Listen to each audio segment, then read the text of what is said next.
नमस्कार, मी केतकी जोशी आणि आपण बघतोय सध्या सगळीकडेच कोरोनाचं संकट आलेलं आहे आणि राज्यामध्ये आता सध्या कोरोनाचे 42 रुग्ण आहेत आणि कोरोनाबद्दल आपल्या मनामध्ये सर्वसामान्यांच्या मनामध्ये खूप सारे प्रश्न आहेत। नेमक्या कोरोनाच्या फेजेस काय आहेत, त्याच्यासाठी काय खबरदारी घेतली पाहिजे, या फेजेसचा अर्थ काय आहे, संक्रमण कसं होतं, संसर्ग कसा होतो, हे सगळं आपल्याला जाणून घ्यायचं आहे। आणि याचसाठी बोलण्यासाठी आपल्या सोबत आज आपल्या स्टुडिओमध्ये आहेत जे हॉस्पिटलच्या डीन डॉक्टर दीपाली साबळे। पल्लवी साबळे, खूप खूप तुमचं स्वागत आहे या कार्यक्रमामध्ये। सगळ्यात पहिला प्रश्न आहे तो म्हणजे जे संक्रमण होतंय त्याबद्दल खूप सारं कन्फ्युजन आहे आणि त्यामुळेच हे संक्रमण नेमकं कसं होतं, किती स्टेज एकूण कोरोनाच्या, किती फेजेस आहेत या कोरोनाच्या? लेट मी करेक्ट, माझं नाव पल्लवी सापळे आहे। बट कोरोनाच्या फेजेस किंवा स्टेजेसशी आपल्या सर्वसामान्य नागरिकांचा रोल नाही आहे। पण म्हणजे ज्याला आजार होतो तो ह्या फेजमधला आहे का त्या फेजमधला आहे, त्यांनी त्याच्या आजाराची लक्षणं काही बदलत नाहीत। पण ॲज अ वर्ल्ड सिटिझन किंवा एक जागतिक नागरिक म्हणून आपल्याला जर कोरोनाचा रोकथाम करायचं असेल तर आपण ज्या स्टेजमध्ये आहोत, स्टेज 2 किंवा फेज 2, त्याच्यापासून फेज 3 मध्ये आपला देश नसेल जायचा तर ते फक्त शासन नाही करू शकत, त्यात तुमचा आमचा खूप रोल येणार आहे। तर ह्या बेसिकली स्टेजेस काय आहेत सांगते। हे काय WHO दिलेल्या स्टेजेस नाही आहे। WHO फक्त एकच केलं आहे आणि ते फार महत्त्वाचं आहे की पॅन्डेमिक म्हणून डिक्लेअर केलं आहे। पॅन्डेमिक म्हणजे काय, तर जवळजवळ आता तर 147 देशात, पण 100पेक्षा जास्त देशात हा कोरोनाचे रुग्ण आढळलेत, कमीत कमी एक। हे निगेटिव्ह चित्र दाखवताना पॉझिटिव्ह चित्र हेही आहे की 2 ते 5 देशातच रुग्णांची संख्या खूप जास्त आहे। बाकी बरेचसे देश असे आहेत जिथे 10 पण रुग्ण नाही आहेत आणि मृत्यूचा दर आणखी कमी आहे। पण पॅन्डेमिक एवढ्यासाठी की पॅन म्हणजे काय, अगदी सगळं इन्व्हॉल्व्ह होतं, तर अख्ख्या जगात हा रोग पसरलेला आहे म्हणून पॅन्डेमिक म्हणायचं। आणि हा पसरतो कसा, तर हा चायनातून आला आहे। तर सुरुवातीला इतर देशात फक्त त्याच रुग्णांना झाला कोरोना, कोविड ज्याला आपण कोविड-19 म्हणजे कोरोना व्हायरस डिसीज 19, त्याच रुग्णांना झाला जी रुग्ण चायनातून कुठेतरी आले, चायनातून इटलीला आले, स्पेनला आले, US ला आले, तिथून झालं आहे। ह्याला म्हणतात फेज 2, म्हणजे जे रुग्णांना फक्त इम्पोर्टेड केसेस। त्याच्यानंतर काय होतं, मी समजा परदेशातून आले आणि मी पॉझिटिव्ह आहे, तर माझ्या जवळपासचेच लोक म्हणजे माझ्या घरातल्याच लोकांना झालं आहे, बाकी कोणाला झाला नाही आहे। आणि ते इझिली ट्रेस होते की मला आहे म्हणून माझ्या घरातल्या व्यक्तीला झालं आहे, माझ्या आईला झालं आहे, तर ते होतं क्लस्टर। त्याच्या पुढे होतं की काहीच लिंक लागत नाही परदेशवारीची, एखाद्याला होतो आणि त्याला ज्याच्यापासून झाला असतो किंवा बॅकवर्ड ट्रेस करत गेलं तरी परदेशवारीची हिस्ट्री मिळत नाही, तेव्हा समजायचं की हा रोग आता पूर्ण त्या देशाच्या समाजात फैलावलाय किंवा कम्युनिटी स्प्रेड झालेली आहे। तर सुदैवाचं म्हणजे मी तुमच्या स्टुडिओत येईपर्यंत पुण्यातला रुग्ण मी तुमच्याच बातमीपत्रात ऐकला, पण तोपर्यंत आपले जे पॉझिटिव्ह आलेत हे सगळे आपण त्यांना जे इम्पोर्टेड म्हणतोय की इम्पोर्टेड केसेस आहेत, म्हणजे प्रत्येक रुग्ण जो पॉझिटिव्ह आलाय तो परदेशवारीचं हिस्ट्री देतोय आणि म्हणूनच त्याला झालेलं आहे। तर आता आपली जबाबदारी ही आहे की त्यांच्यातच तो रोग राहू दे, तो बाहेर पसरू नये, म्हणजे ती फेज 3 आहे। हां, म्हणजे याच्यासाठीच हे सगळे खबरदारीचे उपाय म्हणून गर्दी करू नये किंवा सार्वजनिक ठिकाणी जितके कमी लोकांनी जावं, आवश्यक असेल तरच घराबाहेर पडावं, या सगळ्या सूचना दिल्या जात आहेत। अगदी perfectly correct. So we want to contain it because आपला देश आणि आपली लोकसंख्या इतकी आहे की जर हा एक रुग्ण पसरत गेला, म्हणजे इतकं साधं उदाहरण आहे की एका माणसाला जर हा रोग म्हणजे झाला असेल आणि त्यांनी काहीही केलं नाही आणि असा फिरत राहिला रुटीनमध्ये, तर तो 2 दिवसात 500 रुग्ण क्रिएट करू शकतो। आणि हाच माणूस जर घरात राहिला आणि लिमिटेड कॉन्टॅक्ट राहिला तर 2 किंवा 3च जणांना लागण लागते। आणि ते जर तो सेल्फ आयसोलेशन जमलं तर म्हणजे काय म्हणतात, आपल्याला एक कन्व्हर्जन रेट मिळत की एक माणूस किती माणसांना प्लास करू शकतो। सध्या काही नाही केलं तर तो 2.5चा रेट आहे। आपल्याला या रोगाला जर संपवायचं असेल तर हा रेट 1च्या खाली गेला पाहिजे, म्हणजे एक रुग्णांनी एकाला पण पास नाही केला तर तो रोग खाली येईल। शासन त्याचं काम करतंय। मला असं वाटतंय, मी एका मोठ्या वैद्यकीय संस्थेची अधिष्ठाता असल्यामुळे आम्ही हे रोज पाहतोय काय होतंय, आणि मला वाटतंय आता आपला नागरिकांचा रोल आलेला आहे। अगदी अगदी आणि अनेक लोकांचे प्रश्न आहेत आणि पहिला फोन आपल्याला आलेला आहे, सचिन अहिरकर औरंगाबादहून आहेत। सचिन, विचारा तुमचा प्रश्न। हा मॅडम, मला असं विचारायचं आहे की कोविड-19 हा जो कोरोना, हॅलो, हा बोला, आवाज ऐकू येतोय? हा मॅडम, हा जो आजार आहे हा ग्लोबल झाल्यानंतर आपण त्याची दखल घेतोय, पण आपण भारतामध्ये किंवा आपल्या महाराष्ट्रामध्ये कोरोना सदृश असे अनेक आजार आहेत की ज्याचे सिम्पटम सेम आहेत. त्याची दखल आपलं सरकार किंवा आपण घेत नाही आणि एक ग्लोबल आजाराची दखल घेऊन आपण त्याचं एवढं काळजी घेतोय. तर मला म्हणायचं आहे की आपल्या इथले जे भारतामध्ये पण असेच जे आजार आहेत बरेच की जे व्हायरस पसरत आहेत तर त्याच्याबद्दल कुठंच कधी माध्यमांमध्ये बोलले नाही जाते किंवा वैद्यकीय क्षेत्रात पण. हा तुमचा प्रश्न कळला सचिन. त्यांना विचारायचं आहे की या आजाराबद्दल इतकी दखल घेतली जाते पण इतर आजारांबद्दल नाही घेतली जाते, इतकं याचं गांभीर्य काय आहे? नाही एकतर इतर आजारांची दखल घेतली जात नाही असं मुळीच म्हणता येणार नाही. अगदी. आपल्याकडे योजना आहेत ज्याच्यात HIV चे किती रुग्ण आहेत, TBचे किती आहेत, मलेरियाचे किती आहेत, टायफॉइड, हे सगळ्याच रिपोर्टिंग होत असतं. पण हा आजार नवा आहे. फॉर एक्झाम्पल जसं पाहिलं ना, जस्ट व्हायरल इलनेसेसबद्दल बोलायचं झालं तर म्हणजे HIV TB बद्दल आपण इथे बोलूया नको, पण व्हायरल इलनेसेस काय असतात, दरवेळी सीझन बदलतो तशा व्हायरसेस येत राहतात. बरोबर. आणि त्या हर्ड इम्युनिटी नावाचा एक प्रकार असतो. म्हणून लहान मुलांना सर्दी पडसं जास्त का होतं की त्यांच्यासाठी सगळे जीवाणू किटाणू नवीन असतात, म्हणून सीझन बदलला की त्यांना होतं. पण कायकायांना फुल फ्लेज्ड आजार होतच नाही, त्यांना इतरांकडून त्याची थोडीशी लागण होते, त्यांची शरीर त्याच्याशी लढतं आणि ते बरे होतात. या आजाराचं तुम्ही लक्षात आलं असेल तर एक नाव नॉवेल आहे. त्यामुळे एक हर्ड इम्युनिटी असते, म्हणून बाकीचे आजार आहेत ना त्यांचा फार फैलाव होत नाही. कारण का आपण 100 लोक आहोत तर 40-50% लोकांना तो ऑलरेडी गेल्या वर्षी झालेला आहे, ते प्रोटेक्ट करतात, ते दुसऱ्यांना देतात. पण हा आजार इतका नवा आहे की 2019 ची त्याची उत्पत्तीची तारीख आहे. त्यामुळे जगातल्या 7 बिलियन लोकांसाठी तो नवा आहे. आणि म्हणून तो त्याची दखल घेणं, त्याची ओळख करणं, कारण का आपण सगळे त्या बाबतीत अनएक्सपोज्ड आहोत. अगदी. पुढचा फोन आपल्याला आलेला आहे पुण्याहून प्रज्ञा कुलकर्णी यांना काही विचारायचंय. प्रज्ञा, विचारा तुमचा प्रश्न. हा, नमस्ते मॅडम. माझा प्रश्न असा आहे की आपण सामान्य गृहिणी आहोत आणि अशा वेळेस दुधाची पिशवी येते आणि त्या दुधाच्या पिशवीवरती काही व्हायरस लागलेले असतील किंवा पेपर घ्यावा की नाही, पेपर सुद्धा आम्ही घ्यायचं बंद केलेलं आहे. आणि कशा प्रकारे काळजी घ्यावी, कारण प्लास्टिकच्या पिशवीवरती सुद्धा 3 दिवस पर्यंत जंतू जिवंत राहतात. तर अशा वेळेस प्रचंड एक भीतीचं वातावरण आहे. तर काय सांगाल आपण मॅडम याबद्दल? पहिलं तर गृहिणी कधी सामान्य नसते, त्यामुळे तुम्ही स्वतःला ती सामान्य म्हणूच नका. पण हे प्रश्न आता येऊ लागलेत आणि या प्रश्नात थोडीशी काय म्हणतात एक थॉट प्रोसेस आहे.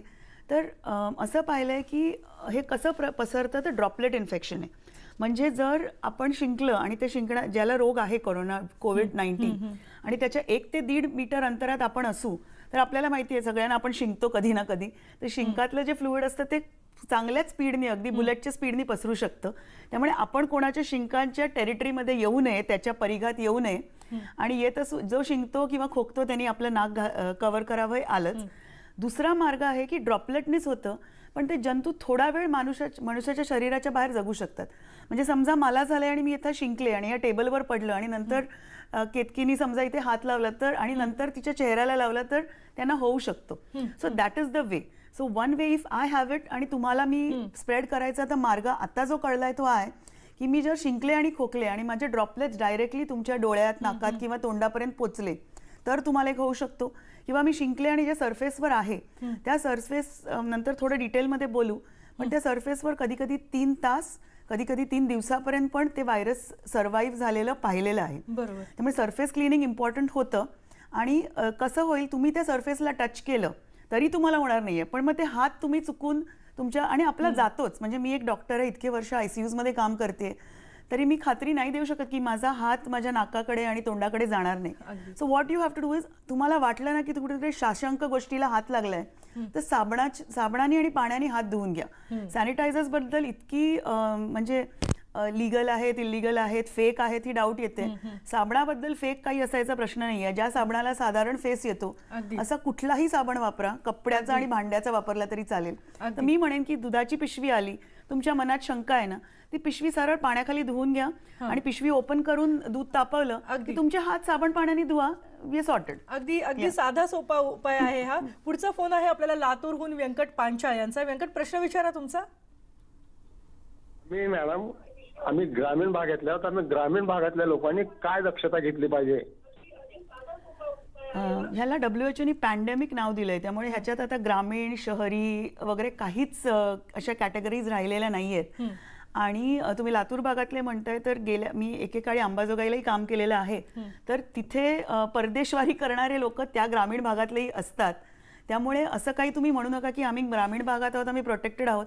करायचं तुम्हाला फार काही नाहीच आहे. तुम्हाला फक्त अकारण प्रवास टाळायचा आहे. जमलं तर फक्त घरच्या लोकांशी, आणि जर जोपर्यंत तुमचं ऑफिस चालू आहे शासनाच्या नियमाप्रमाणे त्या ऑफिसच्या लोकांच्या संपर्कात राहायचंय.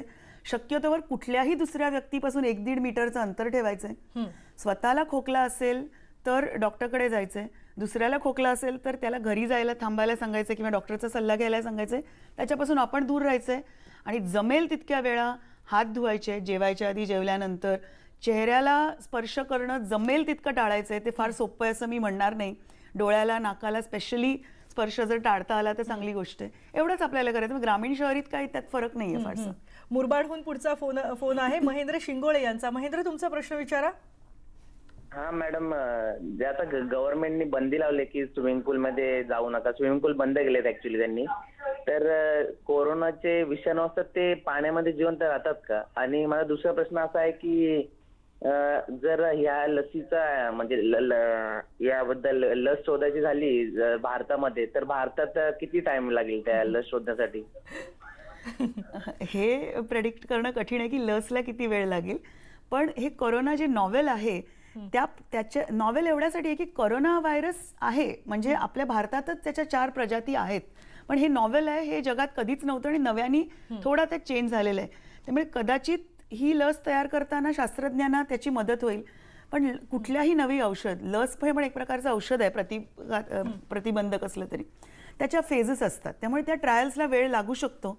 आणि तेच आपल्याला करायचं आहे की लस किंवा त्याच्यावरचा रामबाण उपाय येईपर्यंत आपण रुग्णसंख्या कमीत कमी ठेवायची.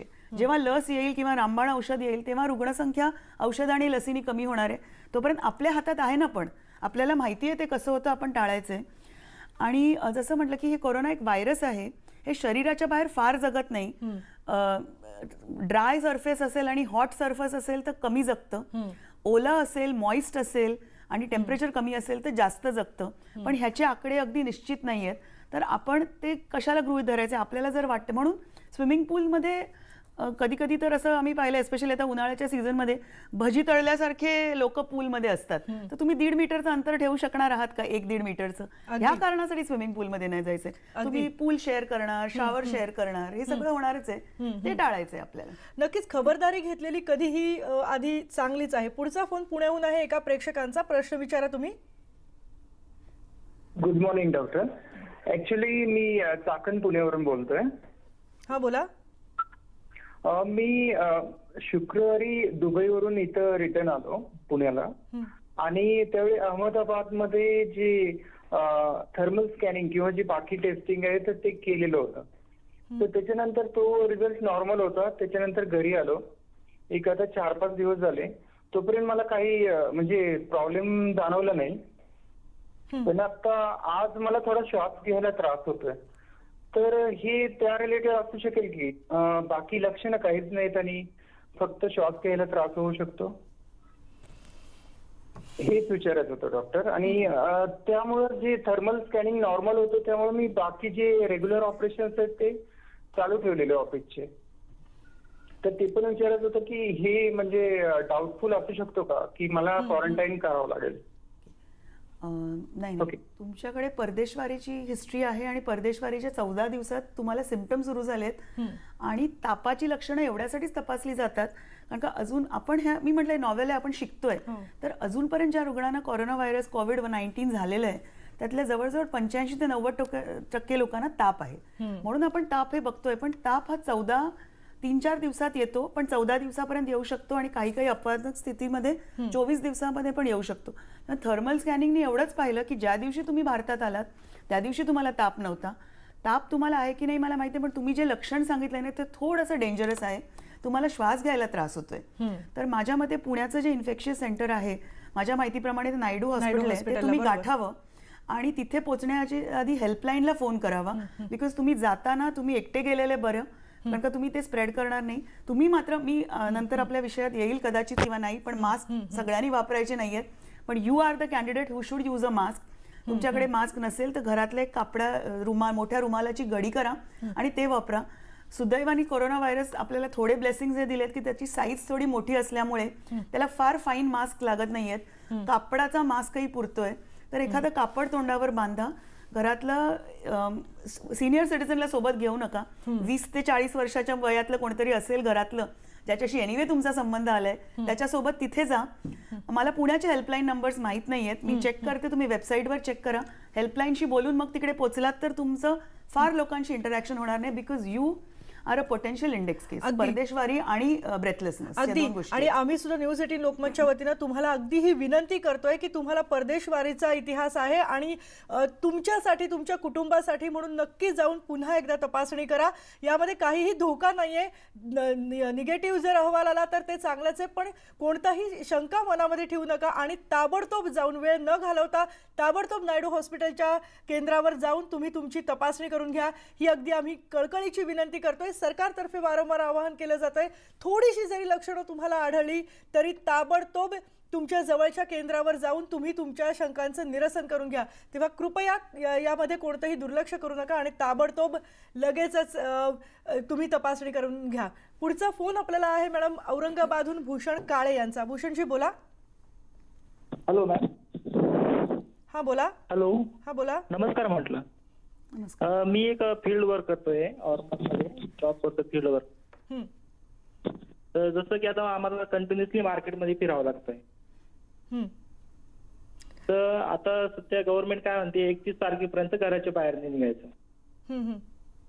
तर 31 तारखेनंतर असं काय होणार आहे का, समजा घराच्या बाहेर नाही निघायचं तर 31 तारखेनंतर काय होणार आहे असं?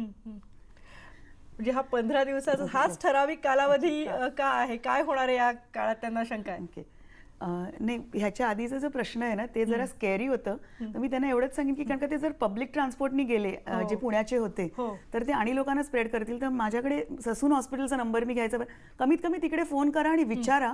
कदाचित होम व्हिजिट जर सुरू झाल्या असतील तर तुमच्या घरी येऊन कोणतरी तुमचं सॅम्पल घेऊ शकेल. पण तुम्ही ब्रेथलेस आहात मात्र काही म्हणजे take it as a crisis. पण आता ज्यांचा प्रश्न आहे तर एवढंच म्हणेन की जसं म्हटलं नॉवेल आहे, सगळ्यांसाठी नवं आहे, आपण रोज शिकतोय. म्हणजे आमच्या देखील रोज ज्ञानात भर पडते की असं होतं. तर असं आपण मगाशी जे बोललो की सिंगापोर सारखा देश आहे, तिकडे रेस्ट्रिक्शन चांगले असल्यामुळे त्यांना हे काहीच करावं लागलं नाही. त्यांच्या देशाच्या वेबसाईटवर नावानिशी माहिती येते. म्हणजे XYZ व्यक्ती ह्या देशातून ह्या विमानाने इथे आली, त्याचे हे 6 कॉन्टॅक्ट्स होते, त्यांची टेस्टिंग झाली, ह्या 6 कॉन्टॅक्ट्सपैकी 3 जण निगेटिव्ह आणि 3 जण पॉझिटिव्ह. हे जर आपण करू शकलो तर मग हे जे बाहेर फिरणं वगैरे थांबलंय ते करायची गरज नाहीये. पण आपला देश हा म्हणजे we are diverse and we are proud to be diverse, पण त्याच्यामुळे आपल्याला हे शक्य नाहीये. आणि कसं इव्हॉल्व्ह होतं बघायचं. तर आपल्याला जोपर्यंत इम्पोर्टेड केसेस आहेत तोपर्यंत आपला या रोगावर कंट्रोल आहे. WHO देखील एक्नॉलेज केलंय. इटलीसारखा देश बघा, त्यांनी लॉकडाऊन करायला सांगितलं, सुट्ट्या जाहीर केल्या आणि चायनामध्ये एका दिवसात झाल्याने तेवढे मृत्यू इटलीत एका दिवसात झालेत. आपल्याला ते नकोय. आणि म्हणून तुम्ही जरी फिरतीचा जॉब असेल तरी व्हिडिओ कॉलवर काम होऊ शकतं का हा विचार करा. फोन कॉलवर होऊ शकतं का हा विचार करा. 31 मार्चची तारीख एवढ्यासाठी आहे की 4था आणि 5वा आठवडा होतोय, इव्हॉल्युशन होतंय. कदाचित त्याच्या आधीही निर्बंध उठतील किंवा त्याच्या पुढेही जातील. पण का आपल्याला हे पसरायचंय, आपण कंट्रोल करूया की. अगदी. आणि आम्हाला सुद्धा खूप काही शंका आहेत, प्रेक्षकांना सुद्धा खूप सारे प्रश्न विचारायचे आहेत आणि जे हॉस्पिटलच्या डीन डॉक्टर पल्लवी सापळे आपल्यासोबत आहेत. आपण त्यांच्याकडून आणखी जाणून घेणार आहोत. पण कोरोनाबद्दलच्या सगळ्या शंकांचं समाधान आपण करून घेतोय आणि जे हॉस्पिटलच्या डीन डॉक्टर पल्लवी सापळे आपल्यासोबत आहेत. पल्लवी मॅडम, एक अगदी शेवटचा प्रश्न आहे. खरं तर खूप शंका आहेत पण तरीसुद्धा तुम्ही बहुतेक शंकांचं खूप छान आमचं निरसन केलेलं आहे. अगदी शेवटचा प्रश्न म्हणजे काय काय खबरदारी घेतली पाहिजे, काय आवाहन कराल तुम्ही कोरोना दूर ठेवण्यासाठी, शक्यतो आपल्याजवळ फिरकू नये यासाठी? भारत खूप लकी आहे की आपण कम्युनिटी स्टेजमध्ये गेलो नाही आहोत. आणि कम्युनिटी स्टेजमध्ये जायचं नसेल तर शासनापेक्षा आता नागरिकांची जबाबदारी जास्त आहे. आणि त्यासाठी आज छान मी एक इम्पिरियल कॉलेजची स्टडी वाचली. त्याच्यात त्यांनी सांगितलं आहे की जर आपण व्हॉलंटरीली सोशल डिस्टन्सिंग केलं म्हणजे काय तर 1.5 मीटरचं अंतर ठेवावं, शक्यतोवर घरचे लोक आणि ऑफिसला जायची जर वेळ येत असेल तर ऑफिसच्या लोकांपेक्षा पलीकडे कोणाशी संपर्क येऊ नये. जाता जाता एक छोटासा छान थॉट मी त्या एका आर्टिकलमध्ये वाचला की ह्या रोगात मृत्यूचा दर 60 आणि 70 वर्षाच्या वरच्या लोकांचं सर्वात जास्त आहे. तर तुम्हाला जर तुमची इम्युनिटी वाढवायची असेल ना, तर अजून एक आहे की आपण दुसऱ्यांसाठी काहीतरी चांगलं केलं ना की आपल्याला अच्छा लगताय, आणि ते अच्छा लगतायमुळे आपली इम्युनिटी वाढते. तर एकाने छान थॉट दिला की कुठेतरी सिनियर सिटीजन आजी आजोबा दोघेच एकटे राहत असतील तर त्यांना फोन करा, त्यांना विचारा तुमच्यासाठी काय रेशन आणायचं आहे का, भाजी आणायची आहे का, आणि त्यांच्यासाठी ती विकत आणा, त्यांच्या दाराची बेल वाजवा, त्यांच्या दारासमोर ठेवा, ते घेतील. आणि that is how you can prevent की सिनियर सिटीजन्सनी तरी 60 किंवा 70 वर्षाच्या लोकांनी, मी तर म्हणेन घरच्यांच्या व्यतिरिक्त आणि कोणाला भेटूच नाही पुढचे थोडे आठवडे, आणि त्यांना हे टाळायचं असेल तर आपण थोडी त्यांना मदत करू शकतो. Which I found was a very good thought. So let's end on this happy note की एकमेका सहाय्य करू सो दॅट आपल्या अख्ख्या देशात कोरोना वाढणार नाही. अगदी नक्कीच. खूप खूप धन्यवाद मॅडम. तुम्ही खूप व्यस्त कार्यक्रमातून वेळ काढलात आणि आमच्या आणि आमच्या प्रेक्षकांच्या सगळ्या प्रश्नांची उत्तरं दिलीत याबद्दल. आणि यानंतर आपण या विशेष कार्यक्रमात इथेच थांबतोय, पण ताज्या घडामोडींसाठी आणि सगळ्या अपडेट्ससाठी तुम्ही पाहत राहा फक्त न्यूज 18 लोकमत.